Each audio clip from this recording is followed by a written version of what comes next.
Good morning. Tuesday morning, just after my first 2-hour session in the sea.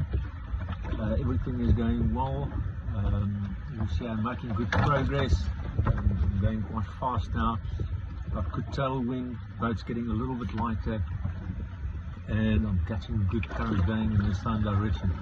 Quite difficult to find these currents, you have to navigate properly, and windy being a very big help there. There's a very complex systems of gyres and currents everywhere. So going into the second leg of this tour now, the next 2 days, I need to start thinking about how I'm going to do the last 3 days of this trip. There's a very strong current running from Brazil, probably induced by the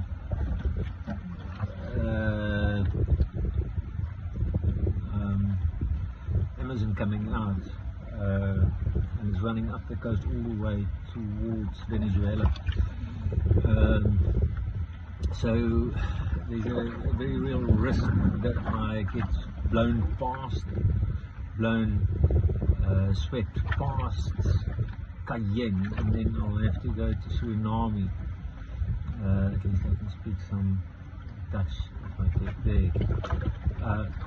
So there's basically 5 massive gyres between me and Cayenne, and I have to decide where I jump in between these gyres or with these gyres, make use of it. So there's basically 3 options between the first 2, between 2 and 3, and between 3 and 4. I decided to go for going down between 3 and 4. I probably got another 800 kilometers to go before I dive steeply southwest. And yeah, I'm going to have to be very wide awake, because between currents and between wind and getting your vectors right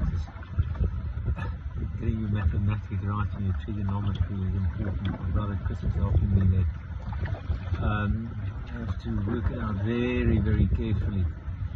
Anyway, so I'm having a lot of fun in terms of nutrition. I decided to stay with my droomos for today to see how that little experiment pans out. Tomorrow I'll start with carbs and we'll compare. In terms of wildlife, lots of excitement here, man. The flying fishes, there's just so many different species of these things. From jumping stuff, it's a centimeter, and I'm sure even smaller. That's all jumping stuff. You get the flying fish 5 centimeters. It looks like a little propeller insect, and they also do the arch flying, and then all the way up to the big flying ones. And if I look very carefully, every minute I can see a jumping thing. Wow, man. Talking about flying fish, I saw a massive flying fish yesterday. It must have been intuition. I looked over my right shoulder, and what did I see? A massive marlin jumping over the water. This thing must have been 2.5 meters. Came out. It was 2.5 meters, 2.5 meters high. Hang there for a second. Bang! Came down. Wow, man, what a sighting, once in a lifetime sighting. So very fortunate to have seen that. Other than that, everything good. Hope you had a great reconciliation day today. Yesterday, sorry, and you're having a fantastic day today. Enjoy.